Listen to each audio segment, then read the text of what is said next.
You know, I listen to his voicemails every day, just, you know, hear his voice. Gray and his brother, Brian Smith, were out driving Gray's niece's rental car when it sped through a guardrail and into the river. Smith was able to escape, but Gray, not knowing, you know,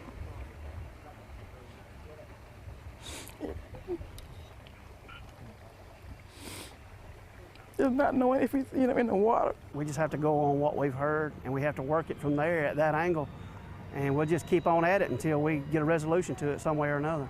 Now, family members are planning a prayer service for this coming Wednesday at 6 p.m. at Pine Grove Baptist Church, which is where the family attends church here in Greene County. For now, reporting in Utah, Lee Garner, CBS 42 News. All right, Lee, thank you so much. Right now, investigators do not know how that crash happened, but they tell us both men in the accident grew up there in the area, so they should have been familiar with the roads. They will say that speed was a factor. We'll keep you updated with any new information as soon as it comes into CBS 42. An elderly Jefferson County woman is a widow tonight. She lost her husband when their Adamsville home caught fire. It happened on School Street about 8:45 last night. Firefighters found the body of 85-year-old Arthur McShann inside the house. Neighbors helped his wife to get out. She was not hurt.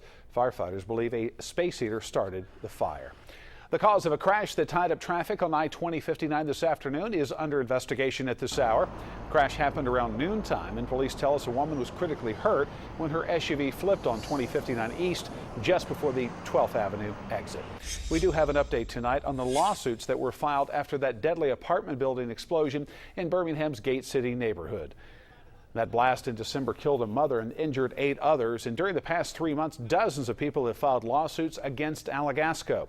They claim the explosion could have been avoided if the company had listened to their concerns about a possible gas leak. There are 5 separate lawsuits, and so now Alagasco wants them condensed into just one. It has filed a motion asking a judge to do just that. You can read more about Alagasco's request by heading to our website, cbs42.com. Well, a deadly UPS plane crash in August prompted yet another airline to change its landing procedures at Birmingham Shuttlesworth International Airport. Southwest Airlines has told its pilots not to use runway 18. ExpressJet has also raised concerns about the short runway with the sloped terrain. UPS Flight 1354 was trying to land there when it crashed last summer. Both pilots on board that plane were killed. The National Transportation Safety Board is still investigating what caused that crash. Last month, CBS 42 was the only Birmingham television station in Washington, D.C. for that hearing by the NTSB. And during that hearing, we learned that investigators have found no issues with the plane or its controls. We also learned the pilots complained about being tired right before that flight. You can read more about what came out of that hearing by going to our website, cbs42.com. A mother accused of killing her 4-year-old son will not be getting out of jail anytime soon. A judge has denied Lakita Sweeney's bond request. The 22-year-old Sweeney is being held tonight in the Jefferson County Jail. She is charged with capital murder for the 2012 beating death of her 4-year-old son. But investigators say Sweeney did not act alone. Her boyfriend, 25-year-old Robert Martin, is also charged with capital murder tonight. Well, the sun and spring-like weather have given way to clouds. This is a live look out in Tuscaloosa. 73 out there. Clouds with rain knocking on the door. It won't be too long before we see those showers push their way closer to us. You can see them on the radar getting closer and closer, coming up the freeway toward Tuscaloosa. During the evening hours tonight, keep your umbrella handy. Temperatures drop to 75. Actually, they're 75 now. They'll drop to 71 by 7 as that rain moves in and picks up throughout the evening. Coming up, I'll show you how long we stay wet and when the cold and windy weather returns. The full forecast in a few minutes. Gene, thank you. See you soon. There is a big development tonight to tell you about in a bill that would allow the use of a medicine derived from marijuana. State lawmakers say that UAB is on board to host a study on CBD oil. But as CBS 42's Mike McClanahan explains, this is not a done deal. There are a number of seizure medicines for children like Trip Nichols, and they carry a number of side effects, according to his father. What we've been hoping for is just another solution. Just my son Trip, he's on 4 different seizure medications. We're luckily to be taking him off of one right now. But you know, some of the side effects of the chemicals that we're putting in him are, you know, low tone, which is, it makes him kind of floppy, and also kind of agitated at times. One of the other drugs is possibly responsible for blindness. The bill known as Carly's Law is named for the daughter of a Pelham police officer. Supporters say there are tens of thousands of people living in Alabama who might benefit from CBD oil, which is derived from marijuana, but is different than THC, the chemical that gets people high. One of the sponsors, State Representative Mike Ball, says the effort started with an email from a desperate grandmother. It has turned into a massive public relations effort involving 3 veteran law enforcement officers turned lawmakers. Their goal is to convince other lawmakers to look past the source of the medicine and into the lives it may touch. You know, this will change our lives. My granddaughter, Charlotte, she can't go swimming. She can't go outside, really, and that's her favorite things to do. So I'm hoping next year we can keep her outside all year long. The latest version of Carly's Law would set aside $1 million in state funding for the study, but it's all contingent upon the bill passing both houses and being signed into law. Reporting in Montgomery, Mike McClanahan, CBS 42 News. Mike, thank you. We'll keep you posted on Carly's Law. Also in Montgomery today, opponents of a bill to change the structure of the Birmingham Water Works Board and impose new restrictions rallied outside the State House, trying to make their voices heard. The Water Board serves 5 counties, but all 5 members are selected by the Birmingham City Council. State Representative Paul DeMarco's bill would add positions to the board to represent those other counties. It would also require public hearings before rate increases and bring the Water Board under the state ethics law. Members of the Birmingham Progressive Christian Alliance, though, say the bill is a power grab meant to put the water resources of the Birmingham metro area under suburban control. We don't know that that's the case, but we don't even want to take a chance about that, is that they then take control of it, start using the resources for expanding outside the reach of the resources that are already there, and we start losing quality water.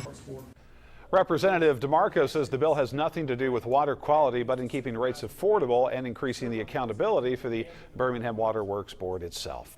State lawmakers are also mulling over legislation that would allow homeschooled children to take part in public school athletics. And coming up tonight soon, right here on CBS 42 News at 6 o'clock, you'll hear from one family that could benefit from that bill, that is, if it passes. People in Vestavia Hills have less than 2 hours now to vote on a tax that funds schools in their city. The purpose of today's election is to decide if the tax will be renewed. It is not a new tax, it is existing. Educators say if the property tax is not renewed, Vestavia Hills schools will lose $1,000 per student. The polls will be open until 7 o'clock tonight. We will have the results of that vote for you tonight on CBS 42 News at 10. While voters are deciding on property taxes, city leaders are also working to boost sales tax revenue. And their mission is to get more people to shop in Vestavia Hills. City Manager Jeff Downs says they have a lot of ideas to attract more people, but they need a way to pay for those projects. One of the projects is called Patchwork Farms. It's off Cahaba River Road. Downs says that retail and business growth is the best way to bring in more sales tax and money into the budget. He says other options like boosting industry at this point is not a realistic option right now. Some communities chase industry. They build industrial parks. They try to bring jobs to the community. Vestavia Hills does not have an industrial park. We do not chase industry. We don't need a Mercedes or a Hyundai setting up in Vestavia Hills. There's no place for them to do that. Well, here is something you can look forward to in Vestavia Hills within the next 6 months. Ground will be broken on a new city hall, and there's a artist rendering of that. Well, the Birmingham Zoo hopes to attract some new faces with a free event coming up tomorrow night. It is called The Plight of the Painted Dogs. This event supports the zoo's conservation efforts, and it allows the public to learn more about these unique dogs, which are featured in the zoo's Trails of Africa exhibit. How they work with them, what track them and manage them in the wild, and what the population numbers are, and just some of the obstacles that the dogs have. Once again, The Plight of the Painted Dogs is a free event at the Birmingham Zoo. The presentation begins at 6:30. If you need more information, just head to CBS42.com and click on links. Well, if you heard a lot of screaming from Shades Valley High School today, it wasn't because there were wild animals on the loose. To Shades Valley High School. No, instead, for the first time in school history, the girls' basketball team has won the 6A state championship. There's the trophy today, presented to the Lady Mounties. Community leaders joined fans for the trophy presentation and to celebrate this historic event for the school. Memory right here for them is so important for their life, not just for basketball, just for their life in general. And I think it's going to go with for the rest of their lives. Shades Valley was not the only school celebrating today. Coming up on CBS 42 News at 6, we'll take you to a parade that honors 2 state championship teams born and bred in Birmingham. Still ahead here at 5 o'clock tonight, the Malaysia Airlines mystery. How could that plane have vanished without a trace? One local pilot tells us why this is a very unusual case. Plus, be prepared to find an alternate route. Construction on a busy Birmingham road is about to cause a nightmare for commuters. And let's get physical. He may look strong, but this gentle giant is not immune to the forces of Mother Nature. And I'm tracking rain moving in for your evening. Make sure you keep the umbrella handy. Showers already starting to show up in T-Town back toward Utah. When they come to your neighborhood and what comes after the rain, the full forecast in a few minutes.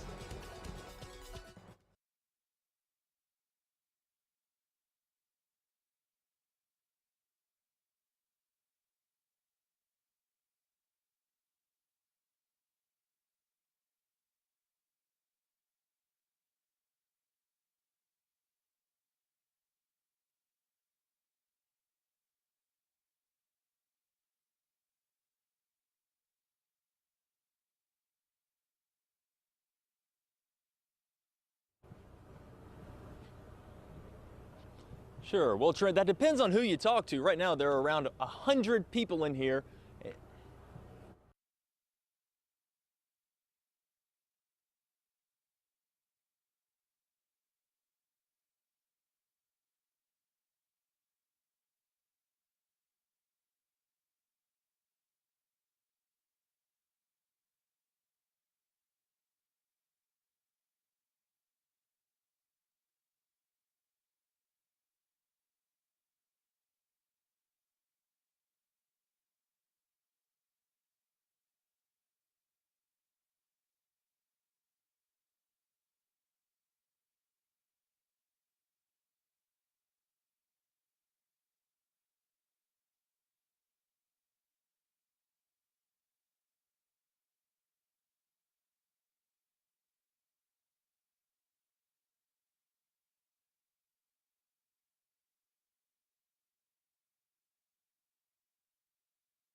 You're watching CBS 42 News at 5 with Sherry Jackson, Trent Butler, and Chief Meteorologist Gene Norman.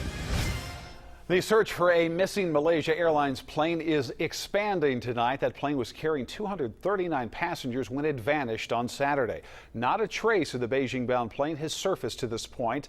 The U.S. now has 2 Navy ships, a Navy plane, and helicopters helping with the search effort. We talked with a local commercial pilot who has experience flying the Boeing 777 to get his perspective on this plane's mysterious disappearance. It went off the radar without sending any distress signals.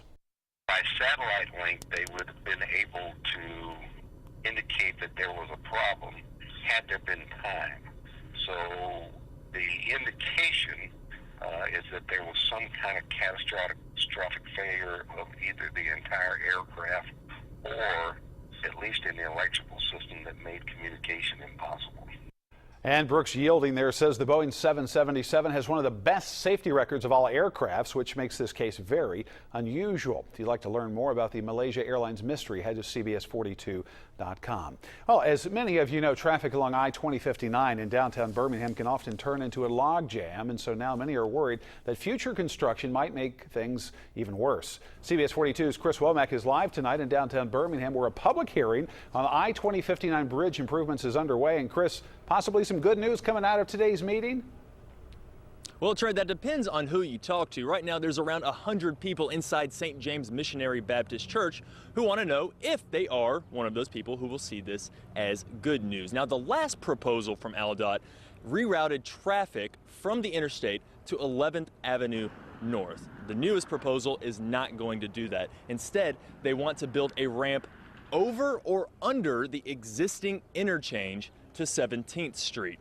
They made this decision because the city and the BJCC both expressed concerns about the rerouted traffic getting involved with their event traffic at the BJCC. Now, if you want to go to the east side of the city, you'll have to go all the way down to 459 during the construction period. The goal is to start building during the 2015 year because they believe the bridge will be obsolete by 2016. It was originally built for 80,000 people to travel daily. Currently, it handles about 160,000. Now, Brian Davis with AlDOT tells me he thinks their latest proposal is very, very close to being what they're finally going to go through with. I'll have much more on the new proposal from AlDOT coming up on CBS 42 News at 10. Trent, back to you. Chris, thank you. We're learning much more about that project. But we can tell you AlDOT says the I-2059 bridge replacement project will take more than a year to finish. We'll keep you posted there. Well, since the 1930s, he has watched over Birmingham. A live look right there of Vulcan. But we find out that Vulcan is not invincible. Just like you and me, he needs a checkup every now and then. Today, a crew climbed inside the 56-foot tall iron statue and checked him out from his toes up to the top of his head. You may remember back in 1999, Vulcan Park was closed because the statue was in such bad shape. There was a danger he could actually fall. Well, now that the big man is back in shape, he gets checked out every year to make sure that the rain, ice, and snow have not done any damage. It's metal, and like anything, it contracts and expands, so it's always good to just have it checked and just make sure that it is weathering right. Like I said, unfortunately, he's not inside, he's not an indoor statue, he's outside, so he's always exposed to the elements. So we just want to make sure everything's looking okay and making sure that everybody can continue to enjoy him for years and years to come. Well, today the crews check for rust, loose bolts, and chipping paint. If you're trying to shake off some rust today and get outside, what a beautiful day to do so. I think Gene Norman agrees with me, but Gene, as always, changes are around the bend, huh? That's right, Trent. After 2 beautiful spring-like days, we're going to turn the season again, and it's going to feel like winter by this time tomorrow. I know you can hardly believe it. We've got rain moving in for tonight, then windy and colder weather arrives tomorrow, and we can have a frigid start to the day on Thursday. See how things have changed throughout the day. We started out with lots of sunshine, high 78 degrees. Notice the clouds beginning to spill in and some light rain already starting to show up here near T-Town and back toward Utah. When does the rest of it arrive? Well, let's put on our Futurecast computer model and show you these showers drifting in during around 10 o'clock tonight. I think some of the heavier rain may be off to our east over toward Anniston, and then we'll be tracking another batch of rain that comes in right before the rush hour. That's round number 1. Round number 2 comes courtesy of a fairly strong cold front, which will push in one more batch of rain around lunchtime. And then once that moves out, windy and much colder weather moves in. And we're talking about a big, big change compared to 78 degrees. In fact, let me show you some hour-by-hour wind gusts that I'm tracking for tomorrow. Going to make it a windy Wednesday. Look at these wind gusts, 36, 37 miles an hour by 4 o'clock, 36 miles an hour by 7 o'clock. Those are the wind gusts. And because of these strong winds, the National Weather Service has issued a wind advisory for tomorrow. We'll see winds in the 20 to 25 mile an hour range with those gusts 35 miles an hour or higher. And that means some tree limbs may get knocked down with those strong wind gusts. Also, if tomorrow's your day to take the trash out, make sure you bring those cans in before they go rolling down the street. The other thing that will be tumbling tomorrow are temperatures. Take a look at this. 48 degrees at 6 o'clock tomorrow.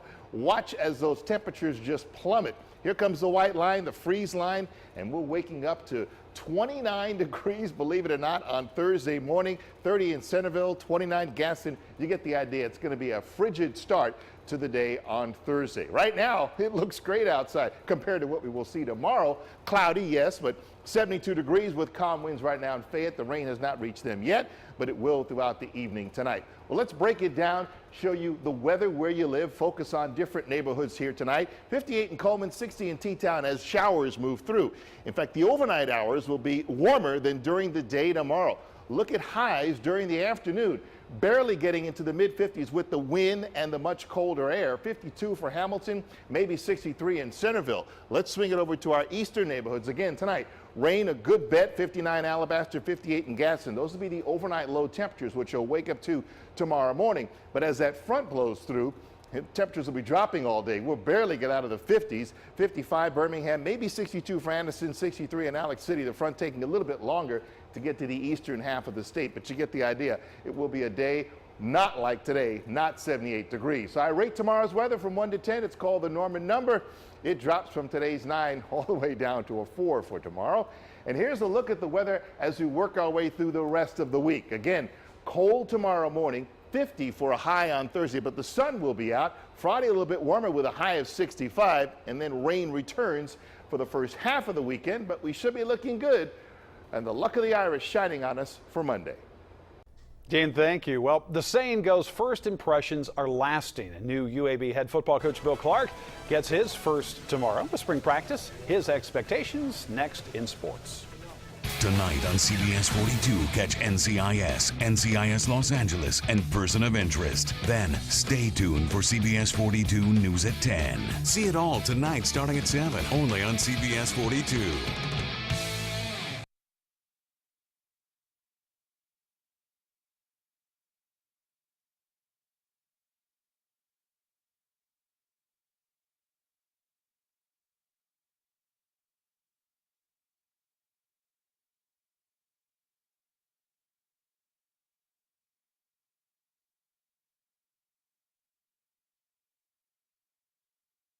Do you look at what was accomplished or what the expectations? I can't hear you, yes.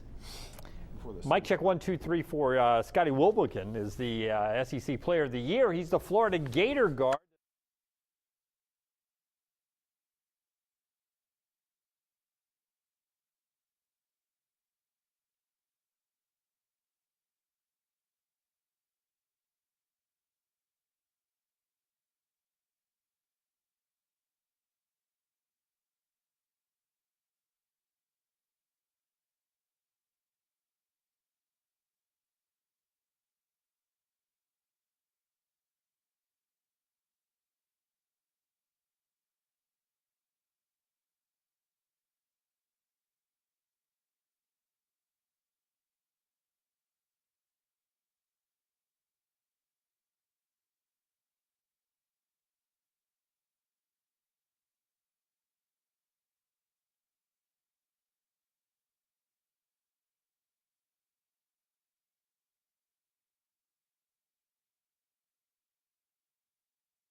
The SEC basketball coaches announcing their postseason awards today, and Florida's Billy Donovan is the Coach of the Year. Scotty Wilbekin on the same team, the Player of the Year, but Trevor Relaford did land first team honors. The playmaker averaged 18 points a game and was the most consistent part of the inconsistent Alabama team. His next loss, though, will be his last game in Crimson. Bama plays LSU Thursday night. I mean, I think we just take the approach. I mean, it's basketball. You go out there, you do the right things, execute. I mean, anybody can get beat. That's Trevor today. The tournament is in Atlanta, and now's a great time to note that Alabama hasn't won a game away from Tuscaloosa all year long. Here's a look off my Twitter feed of Auburn in their shoot-around at the Georgia Dome today, and my favorite shot of the day on Twitter. Hey, somebody has to pump up the basketballs for the tournament, right? I love that shot. UAB football coach Bill Clark is like parents expecting their first child. You see, he's preparing for the baby, but he's never seen it or held it. That changes tomorrow when UAB holds its first practice and Clark is ready for the labor. Breathe, breathe, push. Spring practice for us will be them really understanding kind of what tempo we play at and the speed of the game that we play at. And I think that's been one of the big things we stressed in the weight room. I'll tell you about one of the big improvements to the UAB program next hour. We all love our football, right? So does St. Louis Cardinal pitcher Randy Choate. The bats he ordered this year, 34 in length, 31 ounces, 34 and 31. Yes, he's a Florida State fan, and 34-31 was the BCS final score over Auburn. How about that? Getting new bats with that size. That's hardcore, isn't it? It is. All right, thanks so much. Well, new at 6, it is back. The Carnival cruise that ended with, that raw sewage in the aisles. We'll tell you what the passengers are now asking for after that experience. And then homeschool students fighting for their right to play sports. And spring break is ready to spring. We'll tell you how beaches are bracing for the onslaught. That's on CBS 42 News at 6. We'll be right back.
There were a lot of theories today, but no evidence in the disappearance of a Boeing 777.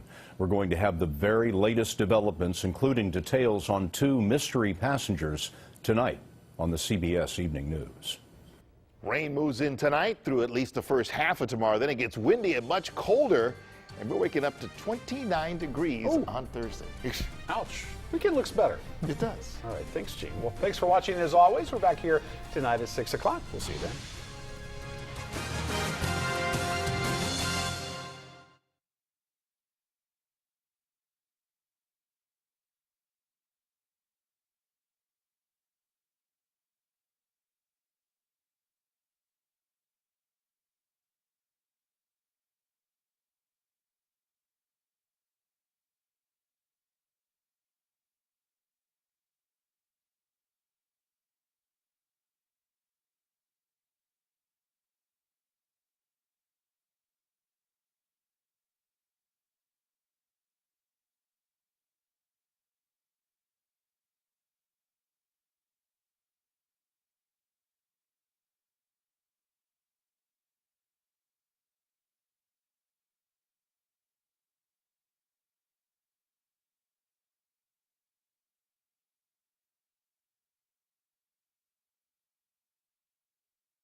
I know it takes time. I know it's hard work, but I just, wish that, they would find him because, I know that the water is cold and deep and dark. I understand that, but I'm just hoping he's not in the water.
You're watching CBS 42 News at 6 with Sherry Jackson, Trent Butler, and Chief Meteorologist Gene Norman.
Tonight on CBS 42, catch NCIS, NCIS Los Angeles, and Person of Interest. Then,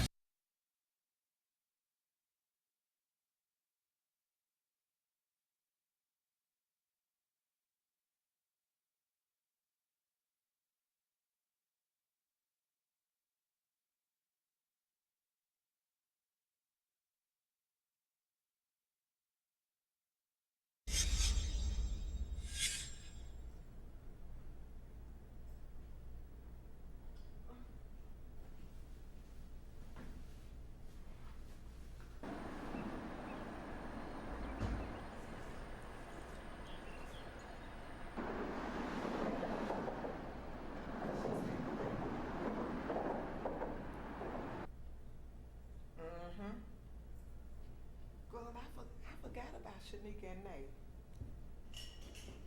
And you did too, didn't you? Okay.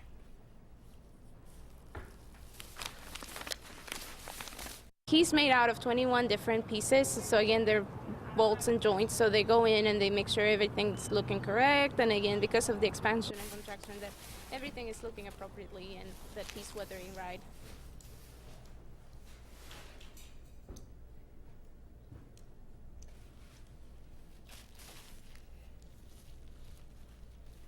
Get set, go. Oh my God, you know what? I think the plane has been hijacked, don't you? I don't know. You know, it's no signs of wreckage or anything. Pool's 82 degrees. Out here it's about 60, 62 degrees. So when you see them swimming here today or even next week, that cold water plays effect on your body. It's harder to swim in. It's harder to hold your breath and maintain that. I'm thinking maybe the pilot you know, because there was like 2 people, right, that was on there with. Yeah. So.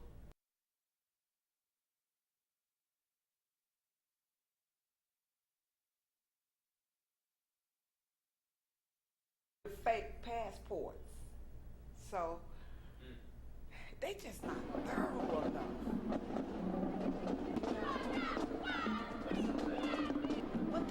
My coach tell me all the time, hard work pays off, and like we're a true definition of it. You know when you can't tell fake documents, you know? Oh, it's so sad. Oh, it's just the not knowing. Oh my God. Yeah. And they were coming from, because I just, my mind just can't grasp it all. So I really hadn't been, you know, really just listening because it's just so over. and now CBS 42 Sports. Like the Bermuda Triangle, I heard people, Bermuda Triangle type. Oh my God.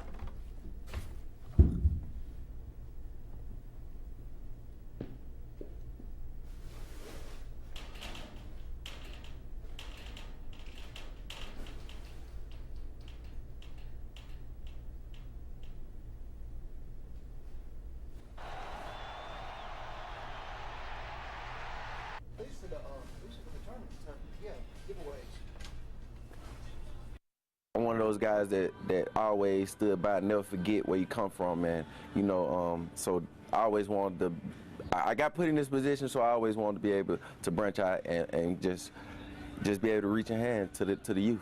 Do an auction.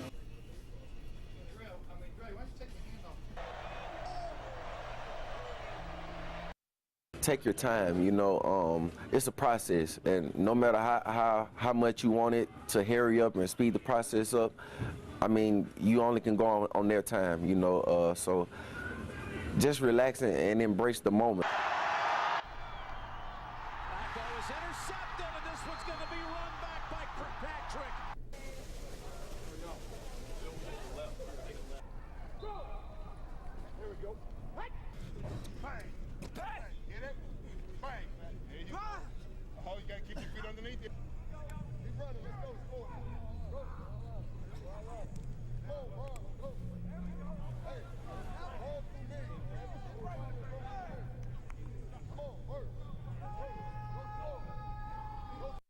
It's all about practice. You know, we always laugh. We talk about the old Allen Iverson, you know, where he said practice wasn't that important. And we say it's everything.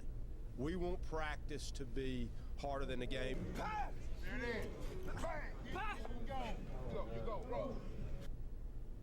to think about it, it's just. I just think, I flew to Tanzania, Africa last year. Yeah, I tell everybody in the locker room every day, I'm not trying to go home. You know, when going to Atlanta, I'm not trying to let my college career be over. So I'm doing everything in my power. Me, Son, and Allen doing everything in our power to keep this thing going.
start with for your turn for CB. Testing 1, 2, 3. Hello, testing 1, 2, 3. Okay. So during the package, you guys could remind me, right? All right. Got it. Thank you. Mic test 1, 2, 3. Mic test 1, 2, 3.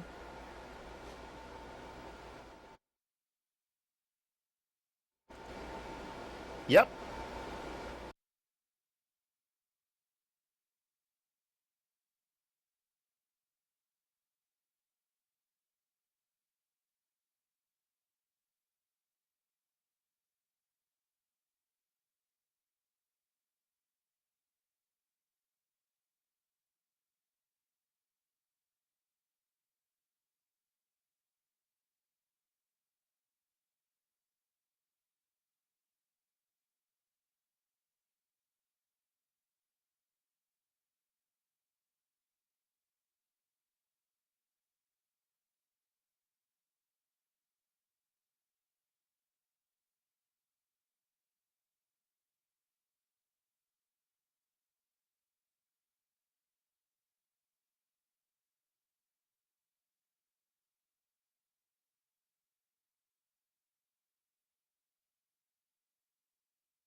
When you hit the beach for spring break, you'll be in good company.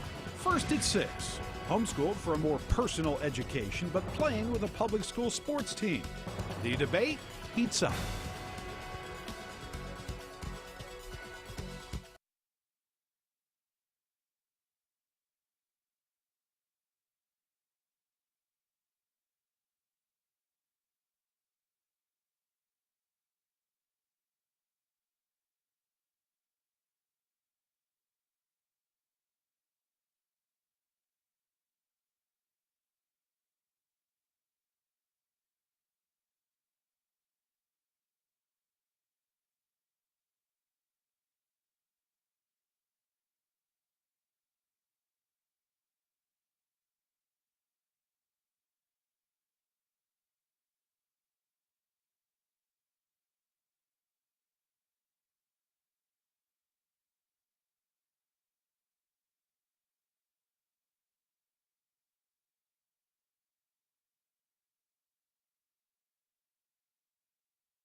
but it does make you feel a little bit better.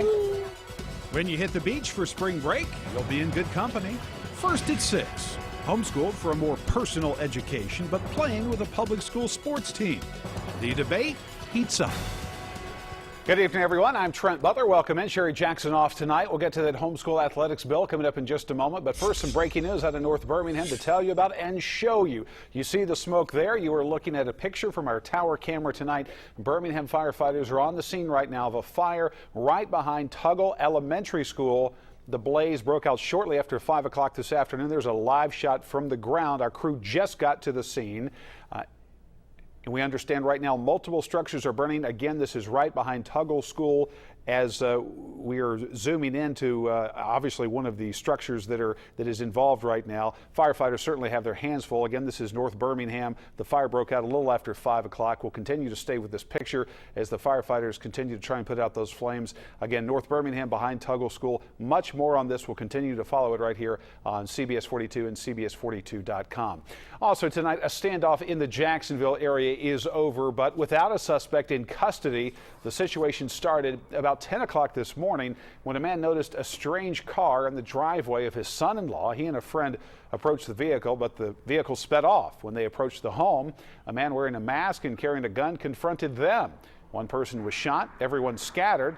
Oxford police brought in its SWAT team to help out, but the trail went cold. We'll have more on that story tonight on CBS 42 News at 10. Well, children who attend homeschool could soon be a part of public school sports teams. That is, if some Alabama lawmakers get their way. As Caitlin McCulley explains tonight, a bill allowing this to happen is coming up for a vote. 9-year-old Aiden and his little sister Savannah make a pretty good team, but Aiden has a great time with his soccer team too. You just get to move around and kick the ball. It's just a blast. Right now, Aiden plays on a team through the city of Alabaster. This guy in soccer, his name's Grant, and he's now one of my best friends because of soccer. Many of Aiden's teammates will be able to play for their high schools. Aiden won't unless Alabama law changes. He's homeschooled. There's a lot fewer of us homeschoolers, and we tend to have to reach out a lot further for our activities and to do group things. And being able to play locally would just make us feel more of a part of our city and less excluded. A bill to allow homeschooled children play on public school teams will be up for a vote soon. More than 20 other states have similar laws. Chrissy says her taxes help fund public schools her son does not attend. Every hour my son's not in public school is an hour or a minute or a period that teacher has to devote to the children who are there. Aiden hopes he'll be able to play soccer in high school. For now. And I hope we win this game. It would be awesome if we did. He's focused on his next game. In Birmingham, Caitlin McCulley, CBS 42 News.